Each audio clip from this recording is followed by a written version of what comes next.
Hello and welcome back to the WABAN podcast. I am your host, Nim, and I am joined here by the guy who likes throwing chairs at people to make them better at playing drums. Do you know why I threw a chair at your head? Yeah, why? I can't remember. Because I'm very intense, overly intense. What was it that he was dragging, right? Yeah, well, he was dragging, and then he wasn't on his tempo. He's like, that's not my tempo. That's not my tempo. Which is funny because, like, when watching the movie, like, to me, the tempo sounded fine, like, compared to the rest of the music. But, like, then again, you know. Yeah, I was like, I'm pretty sure no normal person would be able to tell what he's talking about.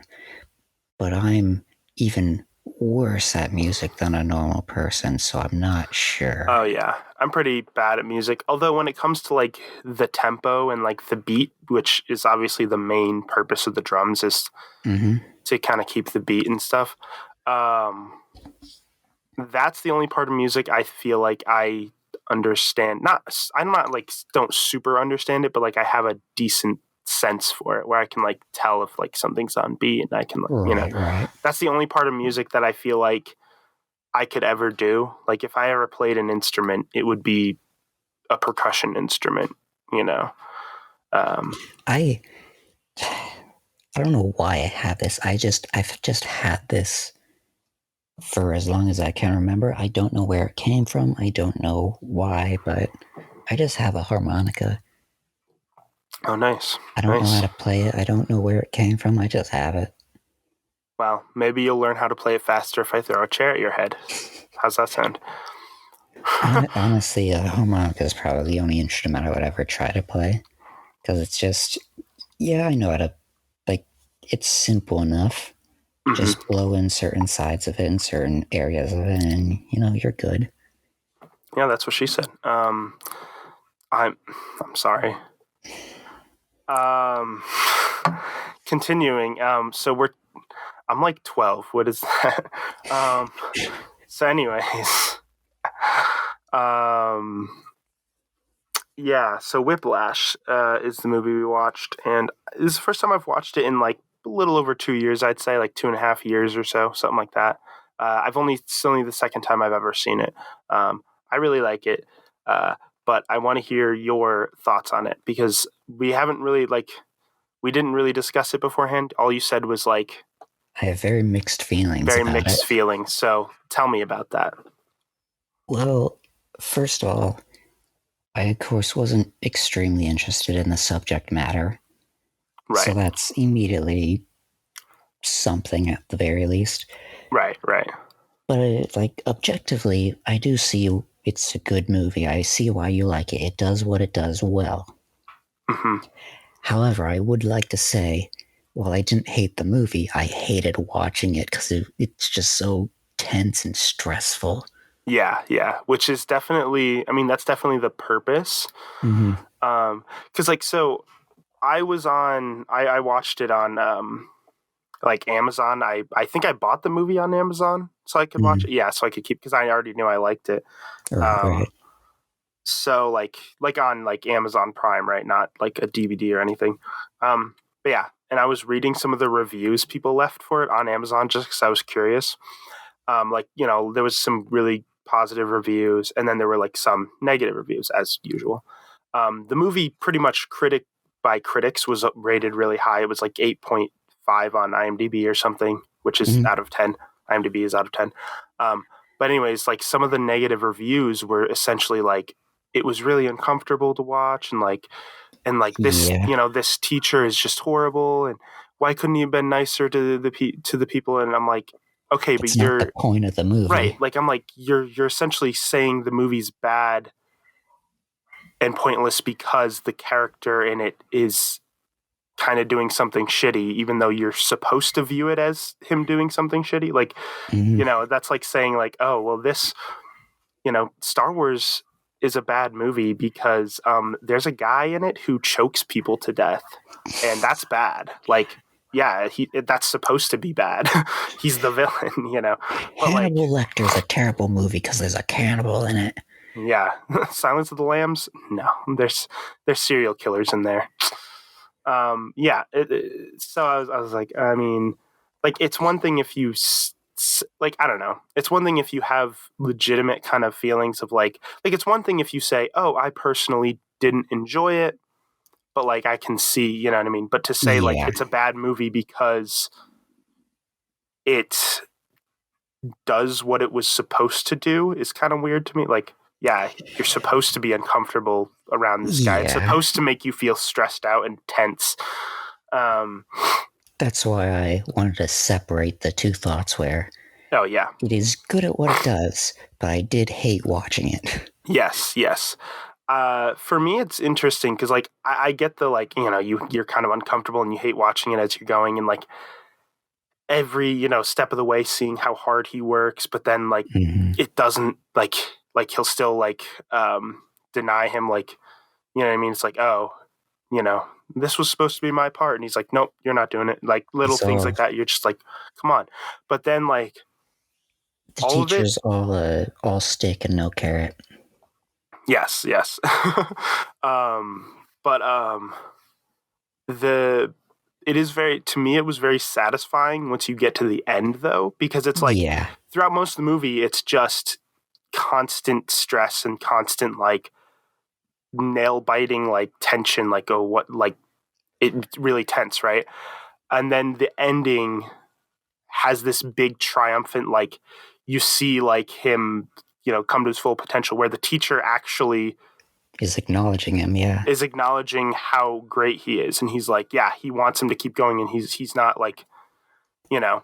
And there's the kind of like silent encouragement of him like conducting him, right? Because at first in that scene when he like, so he does badly because he wasn't prepared, because he told him, oh, we're doing these pieces, but then they did something completely different. He did it to, right, he purposely tried to screw him over, because he's like, I know you're the one who, you know, press charges against me or whatever.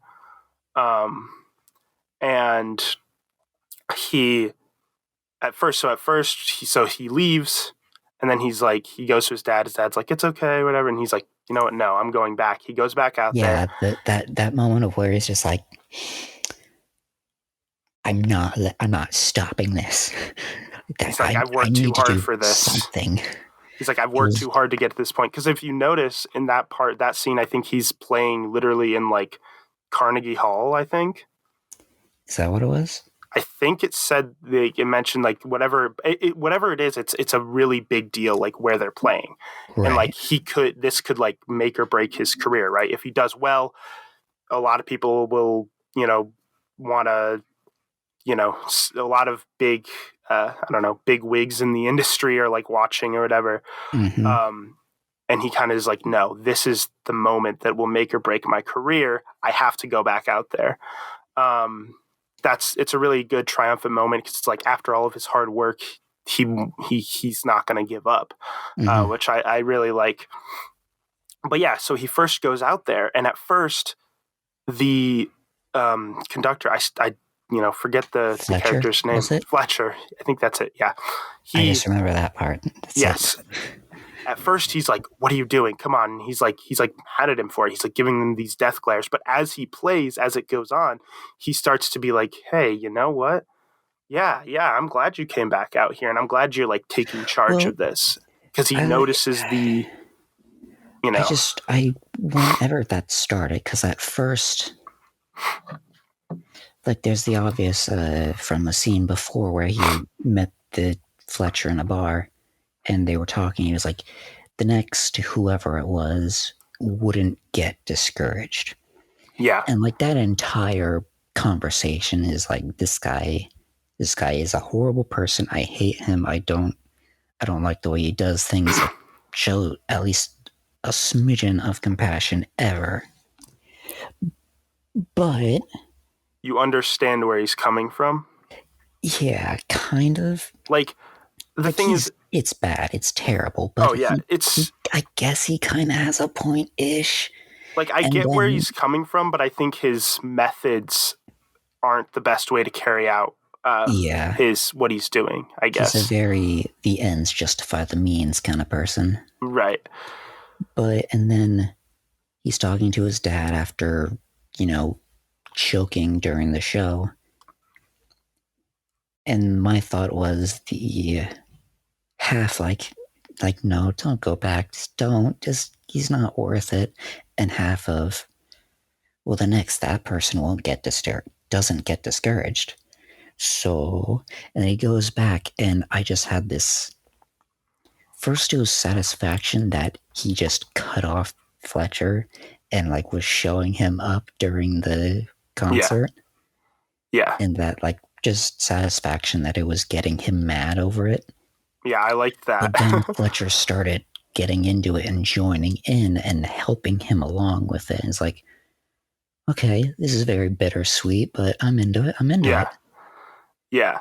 And because and then so it goes through that, and then they end the piece, but he keeps playing, and Fletcher's like, what are you doing? But then he's like, yeah, and then he does a whole amazing drum solo, and then the rest of the band kicks in again, and then that's when it just cuts to credits, right? Yeah. Which is an interesting way to do it, because I think a lot of movies would do you would show the afterwards, you would show him going, talking to, maybe having a small conversation with Fletcher at the end, or maybe see one of the people coming in being like, hey, I want to sign you to this band. I want you to come join for this. One of the people watching, you would see where his career took off after that. Maybe they would show some aftermath. But I kind of like where it just kind of ends right there, because you kind of already get the implication that this is the start of his career, right? This is what is going to make his career, is this moment. You don't really need that sort of aftermath kind of thing. You already kind of get that, Yeah. I guess it kind of would have been nice to see, but it wasn't really needed. And there was an interesting, how do I put it? It was an interesting aspect to just cut it off right there. Yeah. I don't know. I kind of like the idea of you kind of can make up what happens next in your head. You can kind of be like, okay, because the thing is he said earlier, Fletcher said earlier, before they started playing, they're like, oh yeah, there's a bunch of big people in the industry out there, so this could make or break your career. If you do badly, they might not, nobody's going to want to hire you for anything. If you do really well, this could cause your career to take off. So him, how amazing he did, you kind of are like, okay, yeah, this is the big moment that really makes him a great player, makes him a great player for the future. Because Fletcher always wanted, his goal was always, he wanted to train somebody who became the next great player. And he never had that. And this was but yeah, it is interesting. I don't know. It's really interesting though, because you see the horrible things that he does, right, to the people, and you hear about. So at first, there's that moment where I think this part was really interesting when he's telling about his previous student who died, and he tells everybody he died in a car crash, and you later find out. Oh, sorry. What were you going to say? I thought you were going to liken it to how the main character was also in a car crash and then forced himself to get on stage afterwards. That scene is intense. Where he's just he gets out, and the truck driver's just like, hey, are you okay? He's like, hey, you should stay here. You should stay here. He's like, I'm sorry. Go. Are you okay? And he just runs away. He's like, no, the police are coming. The ambulance is coming. You need to stay here. He probably had a concussion. You know what I mean? Which is why he couldn't play. He wasn't okay by any means, and it really just drives home just how important it was to him to begin with, and two, how far Fletcher had drove him. Yeah. To an unhealthy and detrimental degree. Yeah, exactly. Because it's because he goes in and because he has those moments like before he went to get his drumsticks again and then come back, which led to the crash. He goes in, he shows up slightly late. He doesn't have his slightly later than he was supposed to. He doesn't have his drumsticks, and Fletcher's like, "You got to go get him," or whatever. And he's like yelling at him. He's like, "This is my part." He's like yelling at him in this intense way, and it's almost like you kind of feel the sense that like the character normally wouldn't yell at somebody like that, but because he was dealing with Fletcher for long enough, he was dealing with being trained by Fletcher for long enough, he sort of started to become that intense. Yeah. The same level of intensity, The stress was just starting to boil over. Yeah. Yeah, you definitely feel a lot of the stress in this movie, and that's, I did not need this during finals week, man. Yeah, I guess I didn't think about that. That's, I was just so uncomfortable. There were moments where I'm just like I couldn't help but squirm in my bed while watching this. Like I need to take a break. I needed to do something else for a minute just to... I think that honestly is like a testament to the quality, because like that's kind of the point. Like you're supposed to feel very uncomfortable. Yeah, I get it. I still hate it, but I get it. Yeah, and the acting by the two main actors is actually really good too. Like I think J.K. Simmons as Fletcher is really good. Like it's probably one of J.K. Simmons' best roles as far as acting goes that I've seen, at least. I mean, he's a good actor and other things, but like I think that's just a really good role for him. And then Miles Teller as Andrew Neiman. That was his name, yeah. Neiman, yeah, Andrew Neiman. Yeah, that's it. Yeah, no, it's they play him well, yeah. Yeah, and it's I think it's interesting too, like the little moments that really make you kind of hate Fletcher. Like, so when Andrew first gets there, like his first day, right? He goes there. They take like a break, and Fletcher goes out to talk to him. I was just thinking about this moment. I'm so glad you mentioned it. Yeah, and he's like, "Oh yeah," he's like tells him about his past. He's like, "Yeah, my mom left me," and like he's telling him what his dad does, and he's like, "Yeah, his dad isn't super successful in his career, but he's like, good enough, whatever."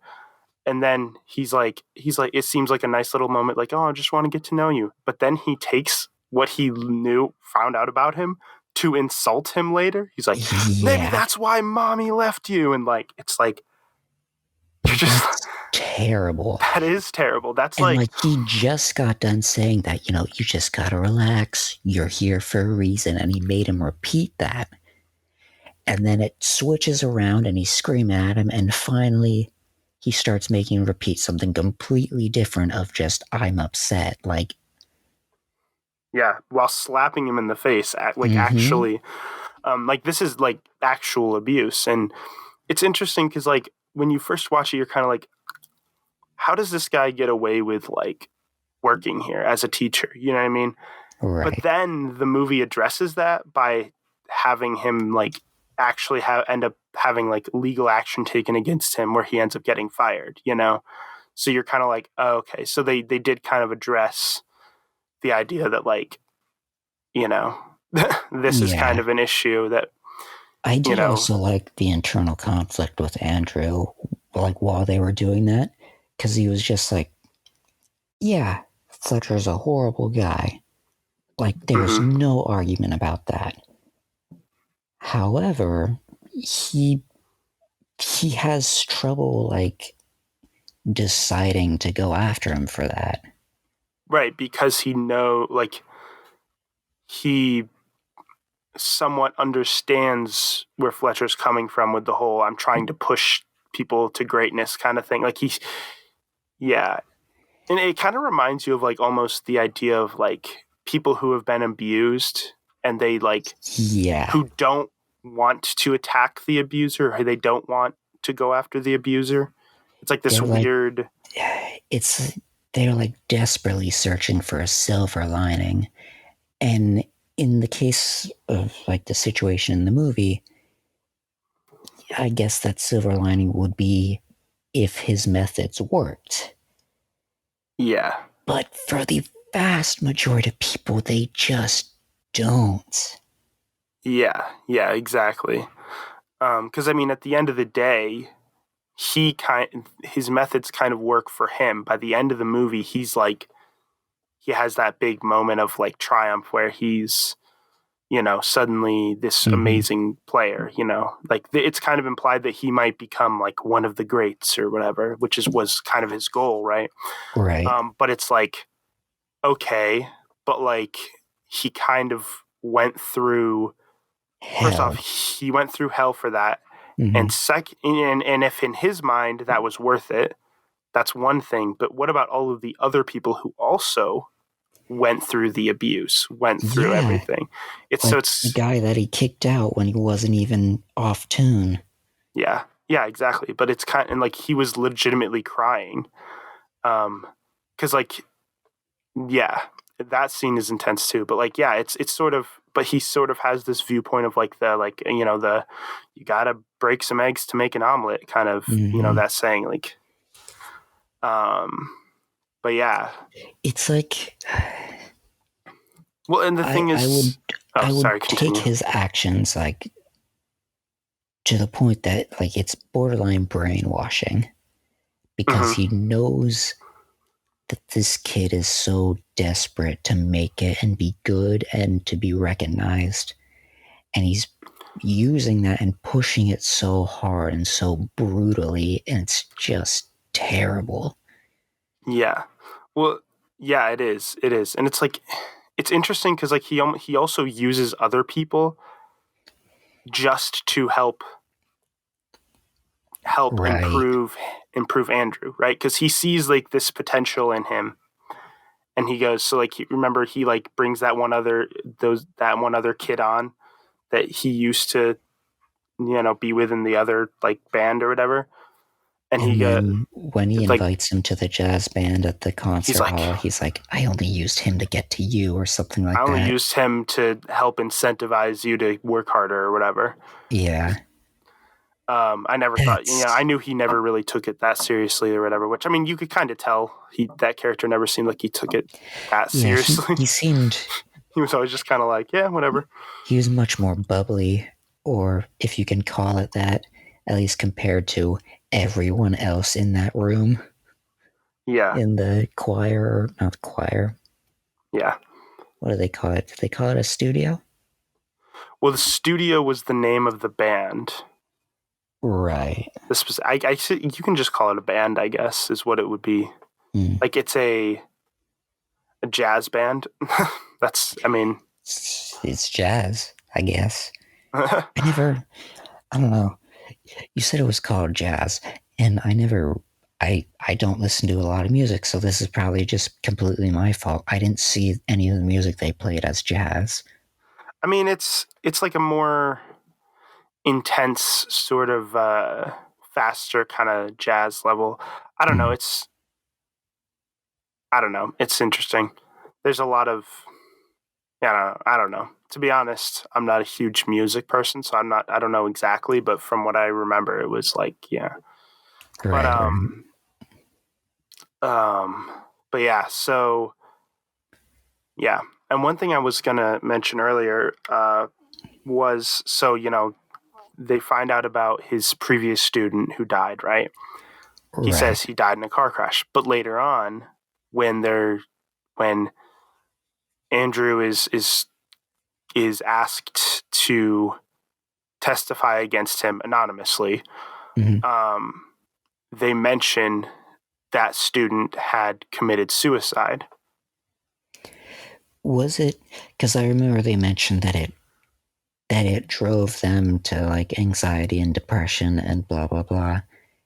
And I think they said suicide, which maybe he committed suicide through a car crash. I don't know exactly. well, I was just mainly wondering, is it specified if it is the same student? I think it said it was like I didn't really pay attention to the name that was being said, but I think it was. I could be wrong, but I think it was. I mean, that would be a much more powerful plot point. Yeah, which is instead of it just being two separate students. Well, right, because if you look at it before, Fletcher is looking at this student as like this is one of his greatest students he's ever had, and so that's why he's like so sad that he died, right? And now you see it's like, oh, even one of the best students he had, who had the most potential and had the biggest success, was still driven to depression and eventually suicide because of the methods that he used for it. Because it's sort of like he almost creates these people who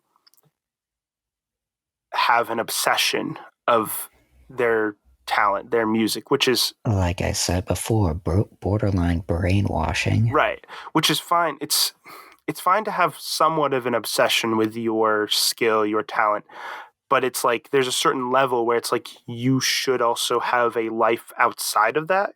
You should have your value as a human being should not be rated on this single thing. Right. Thing. I pronounce that weird. Your success in your career of playing drums or your whatever. Like for instance, like I personally would love to have a very successful career in like filmmaking, right? But I also want a successful life outside of that. I want to have a lot of good things going in my life as far as family, friends.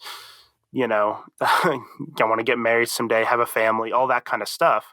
So I don't want to. It's kind of that healthy balance, because there's a certain level where you almost, if you become too obsessed with something, to where it becomes the only thing on your mind constantly, that's very unhealthy, and that can almost drive you to, insanity and kind of just overworking yourself to the point of like just being burnt out all the time. I think an excellent example of this is getting into a car crash and then refusing to seek medical attention and going to a concert that you're supposed to play at. Yes, exactly. Exactly. It's kind of interesting because there's definitely like examples of this in the real world where people, how he broke up with his potential girlfriend for drums. And like, I get it. He did all this whole thing. That was really weird, by the way. Like, you might have like had a point there, but your phrasing and how you just laid it all out just like that was very intense. Yeah. Well, and it kind of, he gives off this implication that like, no matter what, drums will always be more important to him than her or than anybody, like, which is really weird to me because like I think about like me and my girlfriend, like I love filmmaking, all that kind of stuff, but I'm never gonna be like, oh yeah, I'll care about that more than you. I would like that more than you, like I'm definitely on the side of my job, no matter what it is, even if it's something you love doing, more important than my life or the people in my life. Yeah. And I don't know, and I think that's yeah, exactly, which I think is a much more healthy way to look at it, because human beings are meant to be like social, we're meant to be with other human beings, and that's sort of a really healthy thing to have good relationships. I can testify to what happens when you don't do that. Yeah, exactly. That's like, I've had points in my life where I like would have like a decent extended time where I wouldn't hang out with a lot of friends or whatever, and I'd be like, it's just not good. Actually, thinking about it, pretty much anybody can at this point in time. During, pandemic. Yes. Right. Well, right at the beginning when everybody was inside at their house all the time, not able to see anybody for like, the first little bit. Now people are out seeing each other more, but like at the beginning, people were going insane. Like it was, Yeah. But it's interesting too, because like you notice from the beginning of the movie, the character is he's kind of awkward. Clearly, doesn't have many friends. He's a very like socially awkward person. Yeah. I relate to him on that level. Yeah. Like you notice how like awkward it is when he's first talking to her, like trying to ask her out and stuff, and like when they first go He on was that date. trying, and he wasn't doing terrible. Like, Right. it But you could worked. tell there was that like awkwardness and nervousness where like it Yeah. was hard for him to do. Like the only reason he asked her out initially, I think, was because he suddenly gained confidence because he was suddenly accepted to Fletcher's band, which is like a Yeah. big deal at their school because he's like the best. Their band is like the best band. Mm-hmm. So like, and this was before he actually was there and saw what it was like, but it just gave him this immediate confidence where he like asked her out. But and then there's that moment closer to the end where he gets to go to the big concert, play at the big concert at the end, and he Mm-hmm. calls her beforehand and invites her Yeah. to come, and she's like, "Oh yeah, I don't know if I can. I'll I have have to a ask my boyfriend." boyfriends. He's like, "Oh yeah, you could bring him if you want. Yeah, sure." It's like really awkward, and you kind of are like, "Yeah, that's kind of what you get." Mm. It's like at this point, he's like he regrets his decision from earlier, and the thing is, his decision from earlier of breaking up with her was he was driven to that Mm-hmm. because of Fletcher and his methods where he like essentially overworks, causes him to overwork himself to where he feels like he will never have enough time to. Yeah, where the only thing in his life has to be the drums. Yeah, and he doesn't have time for relationships.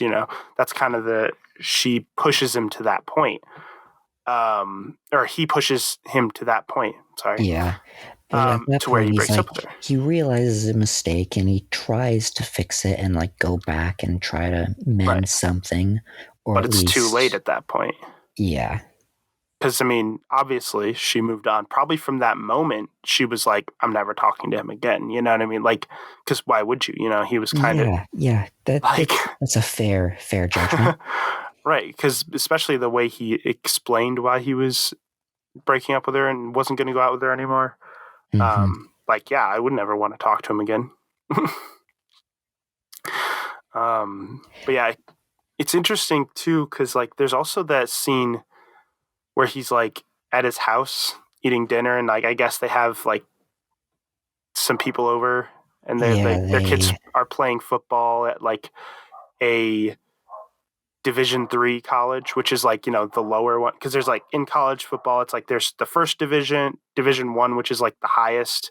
Those are like the ones that are like the big televised ones that are where it's a big deal. So that'd be like Penn State, those kind of colleges. Right. But then they're in like a Division 3 college, which is like not a spectacular, but it's like whatever. So they're to them it's a big deal that they he scored a touchdown or whatever.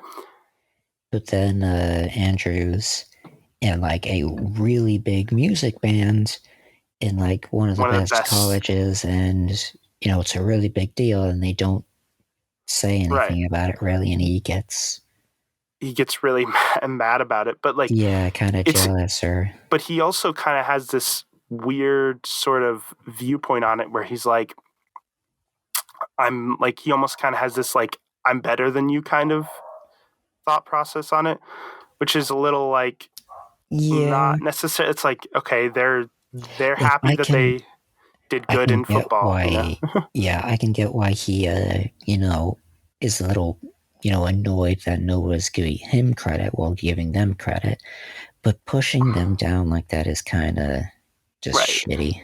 Right. Like it's like they're happy with where they're at in their life with their football. You know what I mean? Like they don't care that they're probably not going to make it to the NFL. Like to them, it's that's not what it's not about becoming the best. It's just about enjoying yourself and enjoying your life. Whereas to him, it's all about, I gotta be the Gotta be the best. I gotta best. be the best. I gotta be remembered by millions when I die.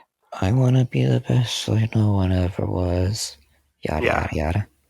Which I've always found that sort of concept interesting, is like the idea of like, oh, he says like, I don't care if I die young as long as like everybody, I'm remembered.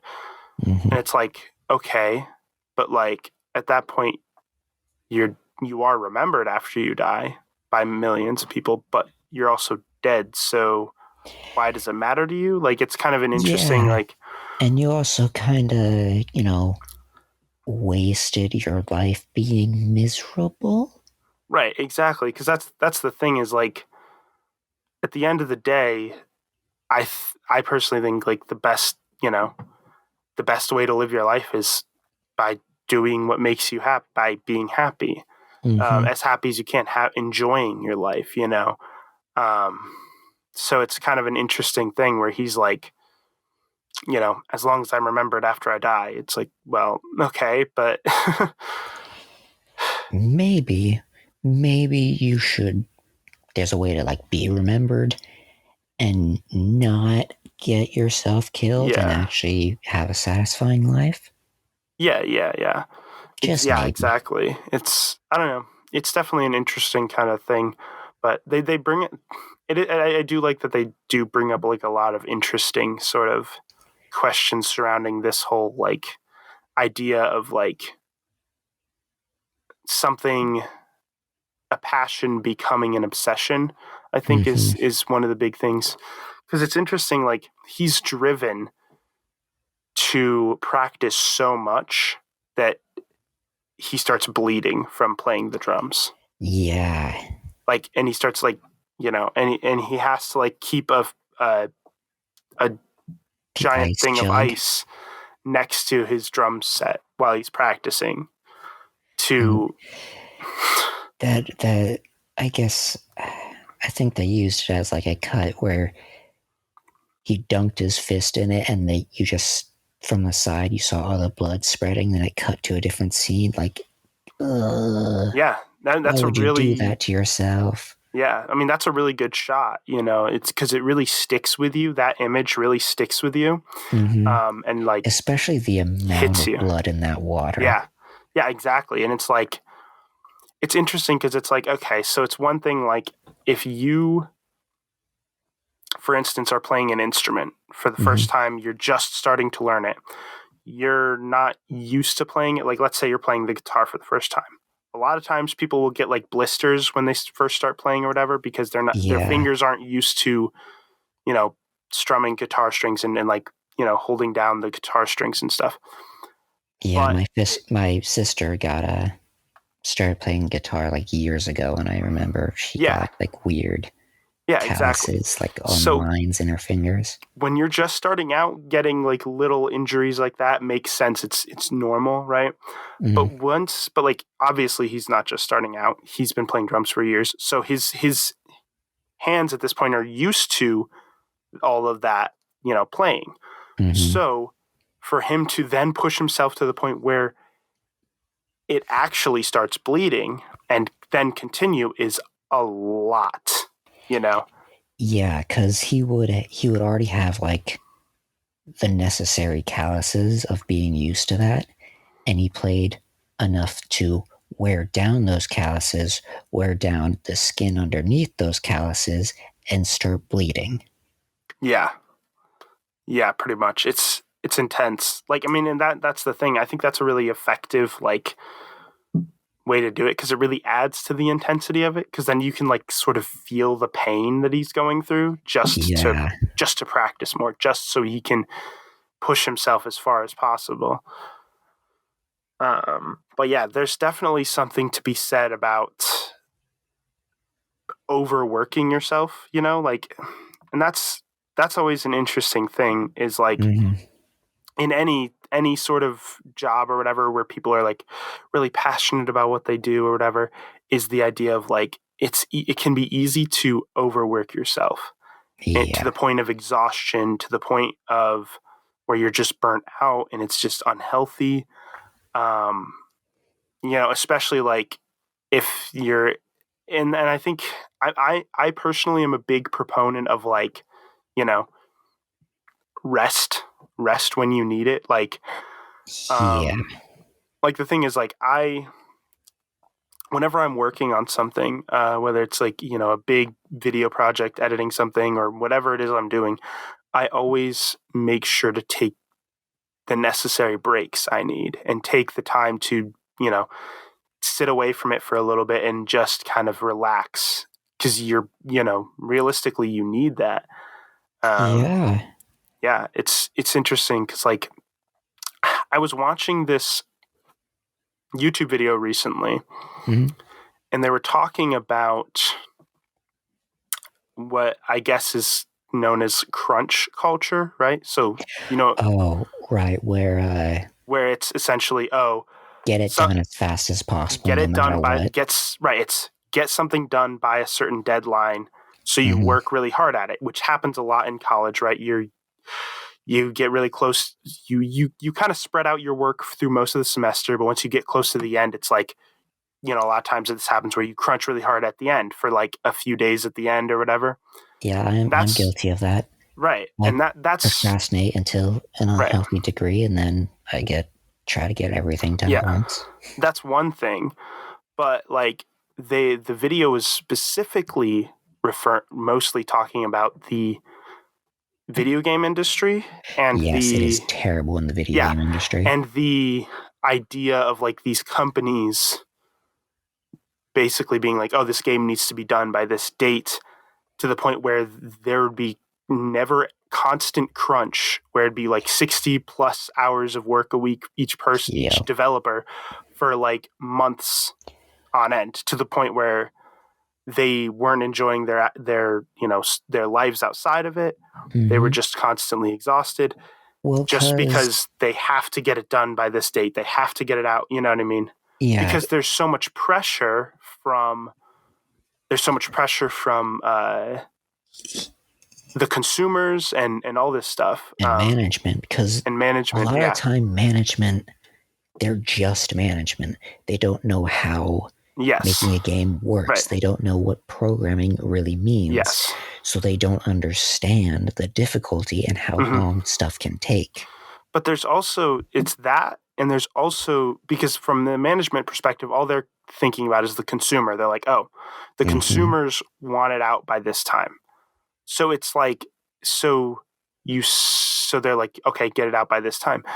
And because of this, like, you're working these people to complete exhaustion, to the point where they like pretty much hate their lives, you know what I mean? And apparently Mm-hmm. this has led to lots of depression and even suicides, I think. Like, it's actually an Yeah, insane, like, I watched this whole video and I didn't know this was as big of an issue as it was. I think one of the most recent examples would be the video game, what is it? Cyberpunk Cyberpunk 2077. 2077. That's it. Yep. Um, and it's like insane because, like, you know, the consumers are like, we want they're like really want the game out this time. And it's weird because there are people who are consumers who actually encourage the crunch culture, right? They can Yeah. encourage it. They're Have like, you well, you know what? You're this is what you're passionate about, so you should really work hard to get it out by this time. Come on, like, we need it have by you like, like have you heard that there were death threats over it yeah, where to the people are like, programmers? yeah, exactly, death threats to the programmers, like, come on, you should have this out by this time. What is wrong with you? And it's like insane. And it's I watched this whole like YouTube video where he was just this one guy was going into the whole thing and in the whole issue, and I'm like, it's really interesting. And I'm happy to say that, like, I like to I never try to I never demand that something come out at a certain time. Like, if let's say a big, like, I mean, I wouldn't say game because I don't really pay attention to new games that are coming out myself, but like, let's Yeah, yeah, say yeah. a movie that I'm really excited for or a TV show I'm really excited for is suddenly delayed. I'm not like suddenly upset about it. Oh, it's coming out later than it was supposed to. I go, you know what? It's fine, because there's a good reason it's delayed, probably Mm-hmm. because they need that extra time, and that's fine. Take like honestly, like, take the time you need. Companies need to take the time they need to create something, because at the end of the day, the consumers are going to pay for it. They're going to consume the product whether it takes longer or not. Yeah, And it's ultimately just healthier for the people. But yeah, and there's all these arguments about how they're like, well, technically the companies don't require crunch. They don't require all these extra hours, but so technically the extra hours are voluntary by the creator, the people who work. But sure. it's technically is, but it's so heavily encouraged that they feel like they have to, because if they don't produce the results that they want this time, they might not be hired again for the next project. Because a lot of these workers are contractors where they don't actually work for the company, so they might not be brought back on for the next project if they. So it's really insane. Yeah, I'm with you on if it gets delayed, it's for a reason, and I'd much rather they just take their time to make it a good product than rush it. Yeah, take their time to make it a good product, and take their time to make sure the people working on it are healthy, are living nice, balanced, healthy lives. I do want to go back to Cyberpunk 2077, because that is such an extreme case of it. Yeah. To the point where, I mean, I haven't played the game. I'm almost certain you never played the game. No. But the only reason I have not played the game is because I have seen so many things of this game is simply not finished. It has a lot of bugs and stuff. Yeah. Yeah. So you're going to wait till it's like fixed. All the bugs are fixed and everything. Yeah. One of the YouTubers I watched has like 1 or 2 videos on it where, like, stuff doesn't load in properly and pops in and out of existence, or on the one highway, instead of the cars driving with the road, they swerve to the right a little bit and drive through the barriers. And not like they drive through it and they crash through, or they stop, or they, push the barriers aside. No, the model of the car clips through the barriers and keeps going, all while there's like a horrid screeching sound of metal. Yeah, and the thing is the developers are probably going to be the people who get attacked for these mistakes, right? Despite the fact that it's not really their fault, it's because they didn't have enough time to fix those bugs before the game was released. And the thing is, like, I know nothing about like programming and game development, like how the programming and everything is done. I know nothing about it, but what I do know is it's really complicated. Like, yeah, like it takes time. It takes a lot of time and hard work to do it well. And I mean, I'm a computer science major, so let me just put this in the most basic terms. Every single thing that happens in the game, the programmer needs to program each and every step of it. Yeah, which is why that is so much more than just what you're seeing. That is like programs communicating with each other. That is, going to servers and getting information. It is insane amount of steps. Yes.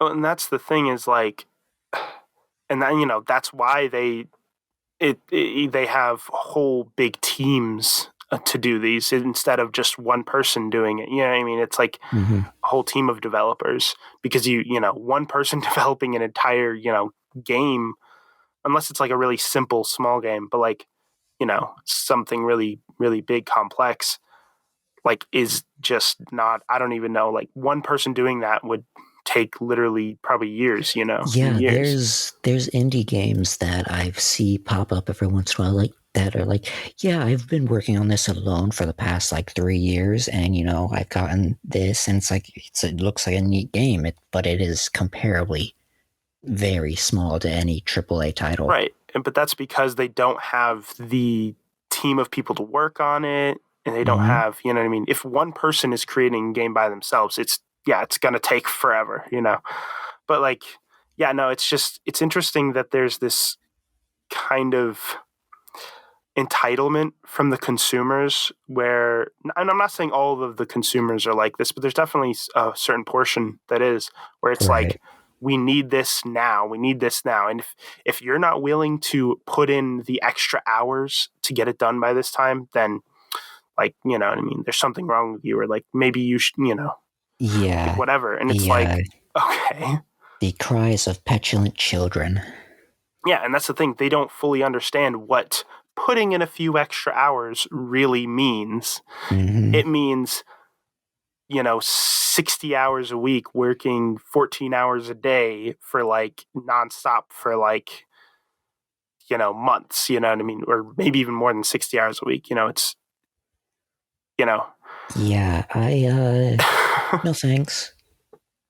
Yeah, exactly. And that's the I thing. do. And This is very odd coming from you because I do remember the last year that we worked together, you worked ridiculous hours to try to pay for your college for that year or that semester. yeah.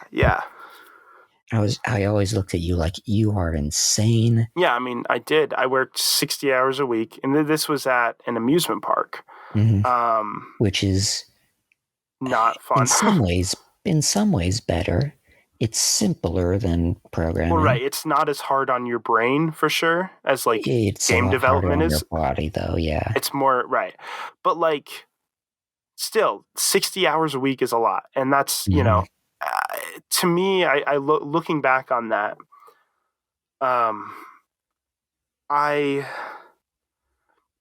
I wouldn't do that again. Like, the thing is, like, now I look at it as like working 60 hours in one week isn't a bad thing occasionally, but to do it every week, and that was for a summer job, so it was like 3 months or whatever, or 2 to 3 months or whatever it was. Yeah, even you saying that, I'm like, yeah, no, I would never work 60 Mm-hmm. hours a week. Yeah, and like, I can't imagine, you know, doing that for like months, like however many, like, apparently these crunch periods for developing these games happens for like months and months Mm-hmm. of that level of yeah, it's insane. um I and And yeah, I've and always heard that sort of like thing, that crunch time is like omnipresent in the game industry. yeah, and the thing is, It, it doesn't, I feel like it doesn't have to be, though. Like, it really doesn't. it's an issue that I think needs to be addressed, because it's actually causing Harm.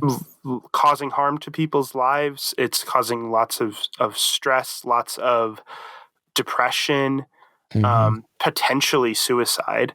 That's probably has happened too. I wouldn't be Um, surprised, yeah. and it also is causing people to be discouraged.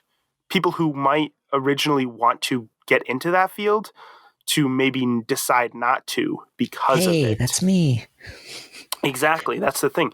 You might be interested. You're like, game development? That sounds cool. I get to create, you know, use your computer programming skills to create video games. You love video Mm-hmm. games? That sounds like a really awesome thing to do. But you might not want to, because you realize how negative the industry is right now, as far as, you know, mental health and just being overworked. And Yeah, I really hope that sorts itself out in the next few years before I graduate. oh yeah, I mean, I think enough. We just need to get a bunch of people like talking about it, and trying to convince people to, you know, stop encouraging it. Anyone who Mm-hmm. encourages it, just stop.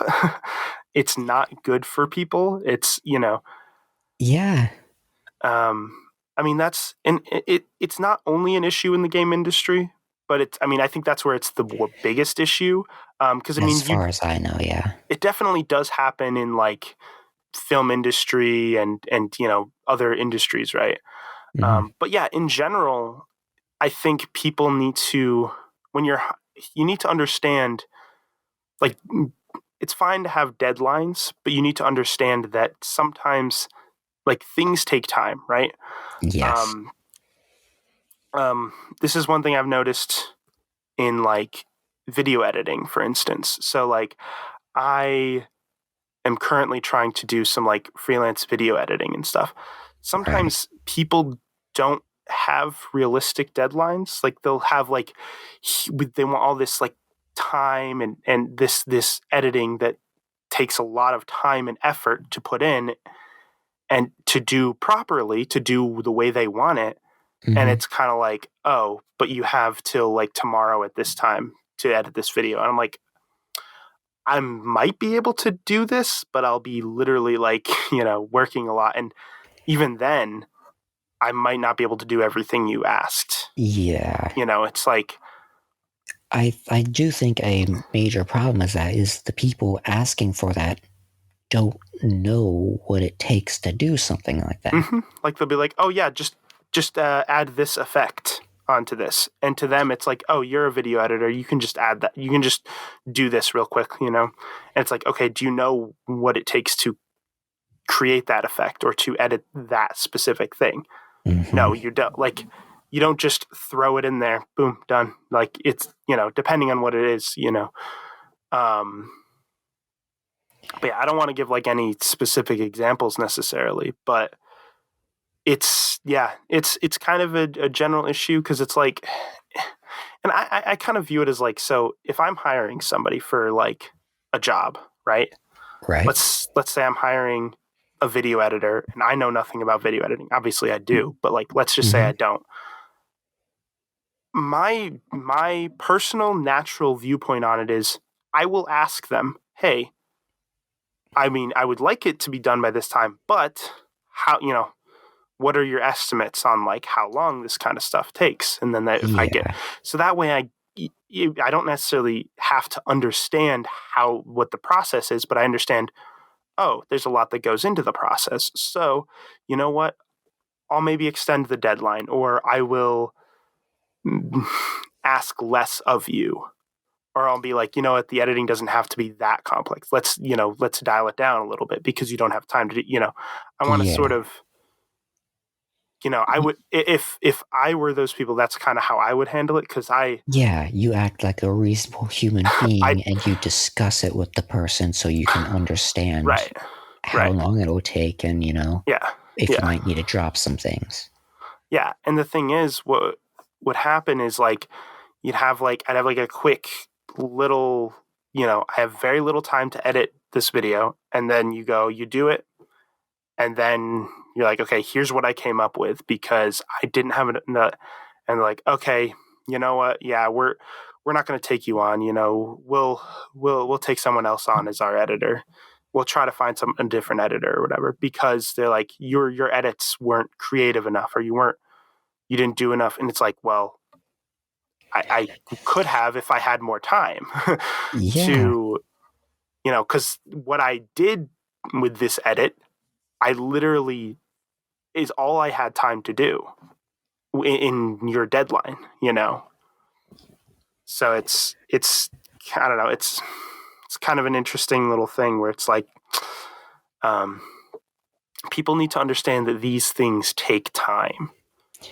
Yeah, Um, there's a terrible disconnect in understanding. mm-hmm. It Yes, causes exactly. a multitude of problems. Yes, exactly. And I think again, I think the game developing business is, from what I can tell, is where it's the worst. I've Um, heard that at least. right, because I don't think it's as bad in like filmmaking and stuff like that. But then again, I'm Filmmaking making has been around for a lot longer and it they has understand it a lot more. right that, and I don't think it takes as much time. Like cutting a movie together doesn't take as much time as developing a game does. Well, yeah, because the movie is just You're the movie. especially But if the video it's game is all the yeah, little mechanisms in it and every little part of it, and right, and there's if sometimes options to go in different directions of the game. yeah, and also I mean especially like, let's say like a live action movie, because that's all you're filming stuff that's really there. Like, I mean, you might have to, some movies might do some editing and like add CGI in or whatever, which is, I mean, that obviously, but like if you're doing 100% just real life filmed movie, no CGI effects added in, it's literally just, you take those clips, you film it, not to say, I mean, it's a lot of hard work, but you film it, something that's already exists, and then when the editing process comes in, it's just, you're cutting it together, you're cutting together what already exists. But then you got to think, like, if it's like, let's say animation, well, you're essentially creating what doesn't, something out of nothing that exists. I do also think it's important to mention, it's interesting, the film industry, they, like, correct me if I'm wrong, but the main management in the film industry is the director, right? There's not necessarily a big looming management over that. No, there is. At least the director manages that. No, there is. So there's different levels. So the director is essentially, so like people always wonder that this is a question a lot of people always ask, like, oh, what's the difference between a director and a producer, right? Okay. The producer is more focusing on the business side of things. They're producing the film. They're focusing on more on like, who are we hiring? What's the, they're focusing a lot on the business things. They might be working with the marketing team. They might be working with business decisions more or less around the movie. Whereas the director is solely the artistic director, where they are in charge of okay, so like the director is the person who really understands filmmaking and who knows, like, okay, I'm going to make sure that the camera people are doing what's needed for this movie. I mean, they're artistically, they're the, creator of the movie, essentially. I mean, obviously there's other creators, but they're the one artistically in charge of those creators, making sure it all comes together in one piece. And then you also have, obviously, whatever company you're working for.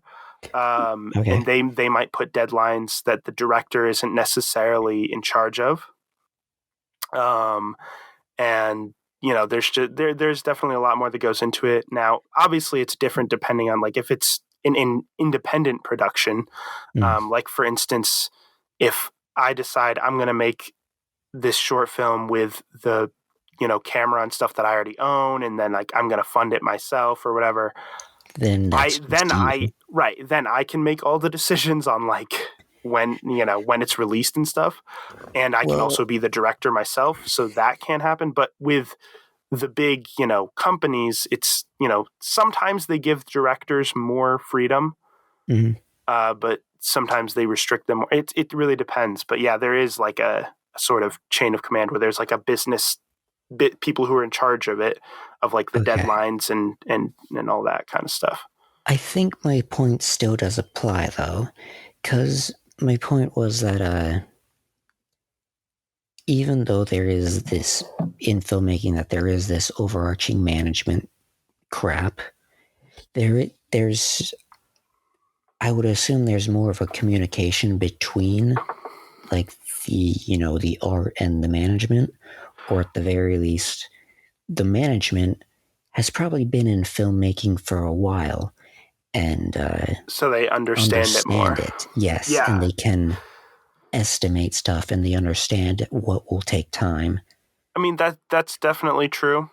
I mean, there's always going to be like the rushed productions, like, oh, we have this deadline, and they want the movie, the company wants the movie out by this time, and they won't change the deadline. Okay, we have to like rush this production. That does happen a decent amount in the film industry, but it's not to the same level that it is in the video game industry, from what I can tell. Yeah, because in video games, it's kind of like management knows they can get away with it, and so they do it all the time.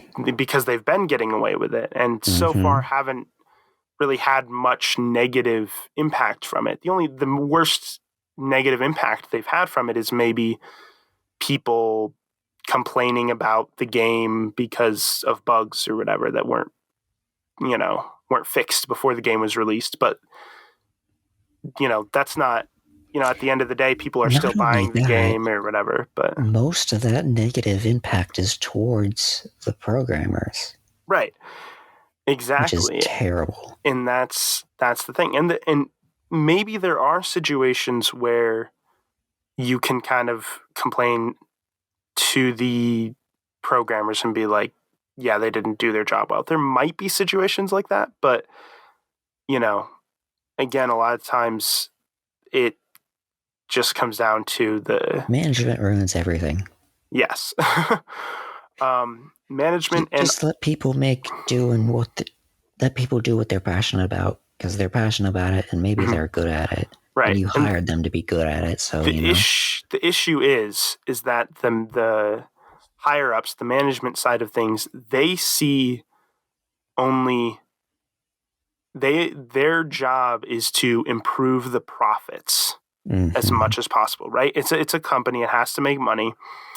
So they know, okay, based on whatever statistics they've done, based on all research they've done, this is the best date to release it to increase profits, to get more people to buy it based on whatever reasons, Or even more annoying, when they come in with creative ideas like, hey, we should do this because this is popular right now, and the game has nothing to do with that, and all the creative people just look at them like, what do you... Shut up, go away.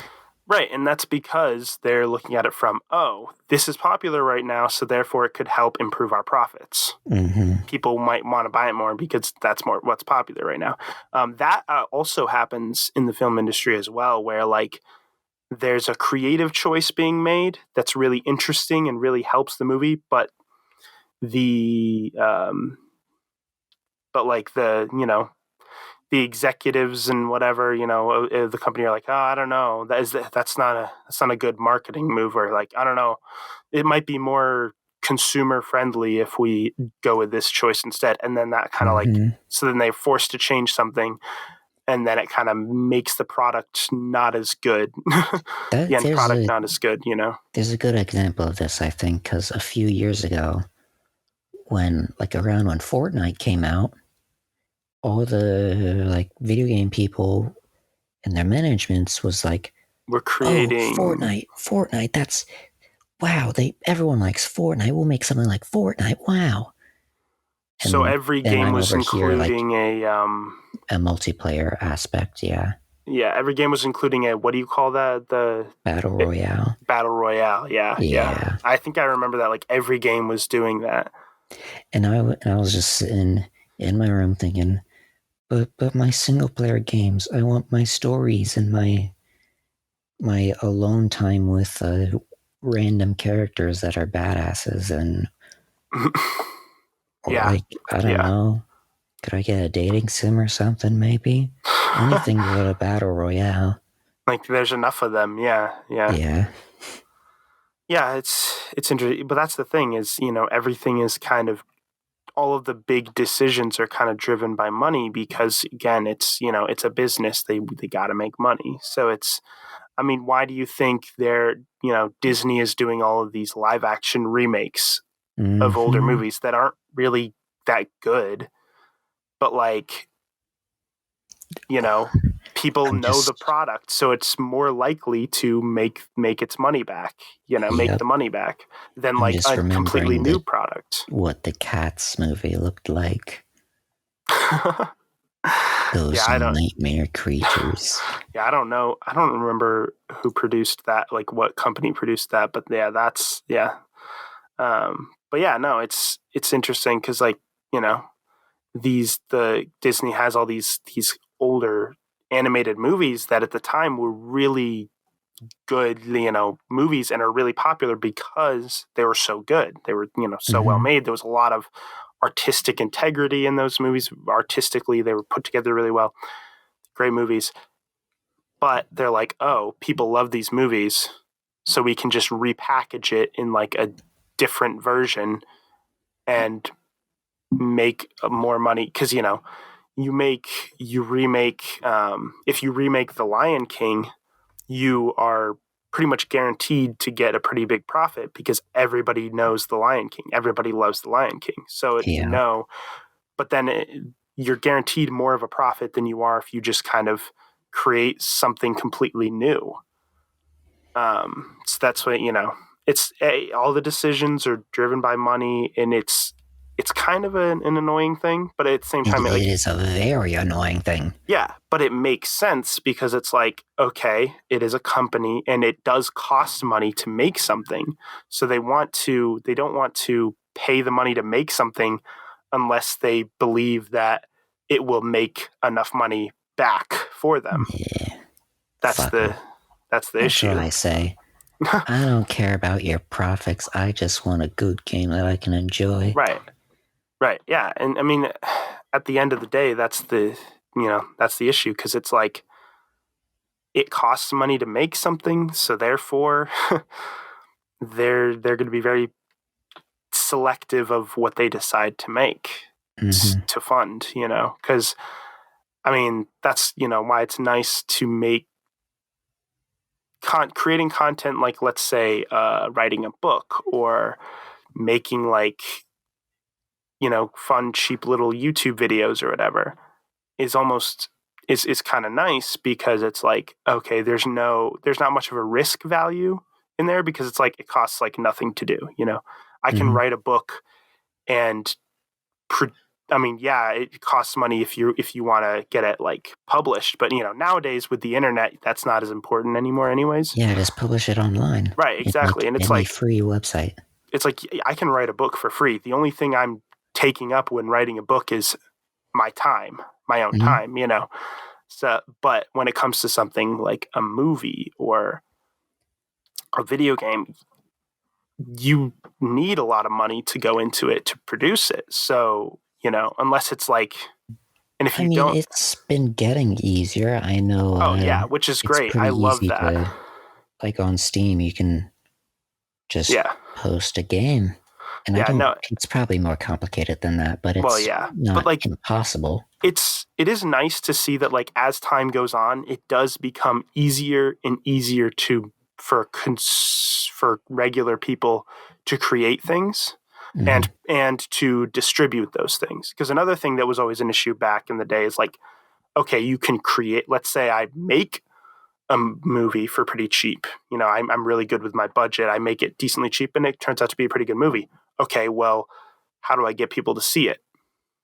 I can't just send it to theaters. I have to pay like a lot of money for it to be distributed. Oh wait, now the internet exists. Now you can be like, you know what? I'll put it on YouTube. Because like back then, it would be like, okay, what can you do if you have no money to pay a company to distribute your film? Okay, try to submit it to the film. Yeah, back in the day, it would have been, your only option really would have been, if you didn't have the money to pay a big company to distribute it, your only option would have been try to submit it to film festivals, and if they get accepted, enough people might like it to, want to buy it, or whatever. Like, right. Which is still a good option nowadays. Like, if there's a short film I'm working on that I would like to submit to film festivals, but I'm also probably going to post it on YouTube. But yeah, no, the internet actually helps out with a lot of this stuff, because it makes just the publishing of things easier. And not exclusively a big company thing. Right. Which was always an issue too with like the music industry. Because, you sign with a label, they like take the majority of the profits, and you make barely like for every dollar your song makes, you get like 2 cents, because you're signed with a label. You sign a contract with terrible. And it's like, okay, I don't know if that's the exact amount, but it's like at that point, you need, in order to actually make a decent profit off of it, you need to be really, really popular, Whereas like now, you can kind of more easily be like, hey, I can just you can release it. You have more options for producing and releasing stuff yourself. You can kind of post a YouTube video of you playing it. You can do, and recording your music, high quality recording is becoming easier for consumers to do. You don't necessarily need a professional studio to record it anymore. Right. To record good, Is now a good time to point out just how off topic we have gone? Oh yeah, no, that's fine. I mean, it's an interesting discussion, so I think it's fine. I mean, it's all connected in a way, and it is interesting. Because it started, we were talking about the idea of crunch because of like pushing yourself too hard, for your passion, kind of. Jump to video game industry, jump to every underlit industry. But I mean, yeah, I didn't really have a whole lot more to say about the movie, anyways. Like, I think we covered it. I feel like, it's not a super long movie, and so there's not a lot more to say about it other than that. And most of it can be summed up by this teacher's an asshole. It's very stressful, and it does being very stressful very well. Yes. And the ending is very satisfying.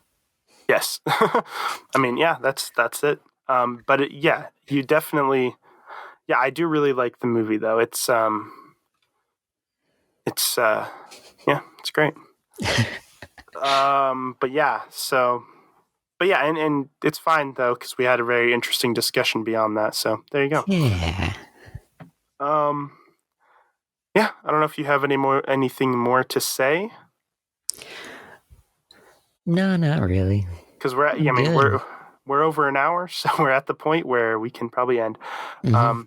So we could discuss the movie to do next time, but I was actually thinking we can figure it. Well, how about this? We'll figure it out for sure what movie we're doing next week, if we're doing a movie, because I mean, I might try, but I'm thinking instead of doing a movie in 2 weeks, we could try to get a guest on.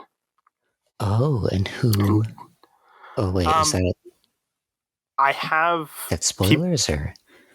I have potential people to ask, but we'll see how it goes. If not, if we aren't able to get a guest for, what would that be, 2 weeks from now?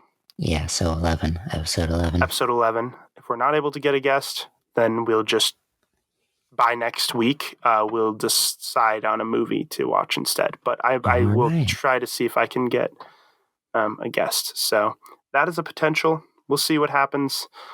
And if we do get a guest, this is what I'll do. If we have a guest at the end, I'm going to ask them what movie we should watch in 2 weeks, and we can take whatever suggestion the guest gives us. So, because that's something I used to do on the podcast I used to have, the Nimcast. We would get suggestions from our guests. Yeah, it was fun. That's actually how I first watched Whiplash, because one of the guests on that podcast suggested us to watch Whiplash, and then that was the first time I ever watched. So there you go. And now it's one of your favorite movies. Mm-hmm. Yeah. All right. So yeah, I'd say we're pretty much done. That was actually a pretty good podcast. I think we had some really good discussion there. All right. So, and then now that we get to the end, I just don't even know what to say. It's like, like I have things to say, but I don't know what to say. Anyways, thank you for where we can find it. Blah blah blah. Yeah, thank you for listening to the WABAN podcast, wherever you're listening to it. If you're listening to it on my YouTube channel, you can listen to it on my YouTube channel, which is youtube.com/c/nimtv. That is NIMTV. No spaces. That's my YouTube channel. So you can find it. The other one's an Indian news network, right? There's another channel called NIMTV that's like some Indian news network thing. I don't know. It's not in English, so I have no clue what it is. But I think that has like a space between the Nim and the TV. I don't know. But my channel is NIMTV, no spaces, and the logo is the letters N, T, and V. So it's NTV. So in case you can find it easily. But anyways, thank you for listening to the WABAN podcast. Oh, wait, the other places you can find it is Anchor. You can listen. So here's the audio platforms: is anchor.fm/WABAN, WABAN. You can also find it on Breaker, Google Podcasts, Pocket Casts, Radio Public, Spotify, and you can also find it on the Apple Podcasts. I found out the other day because it doesn't say on the list on Anchor that it's there, that you can find it there, that it's there, but I searched it on Apple Podcasts because I was curious, and it is in fact there. So you can. Wow. I know, that's crazy. I guess Anchor just lied to me and said it's not there when it is, interestingly enough. So it's interesting. So, yeah, thank you so much for listening to the WABAN podcast. There's a new episode every Saturday at noon. That's when they are released. I always forget to mention that, just so you know when they are. I know I'm so professional. The worst train wreck so far. Every time we get to the outro, I'm all over the place. My brain's like, wait, what am I saying next? Huh? And then I just kind of fumble the whole ending. Because we were going so well, and now we're just crashing and burning. Oh, we had a great conversation, and now it's all just bleh. But that's why we know it's a good place to end. But yeah, Saturdays at noon. That's when you can listen. So far, we've kept to that deadline, so hopefully we can keep going with that. Anyways, thank you for listening.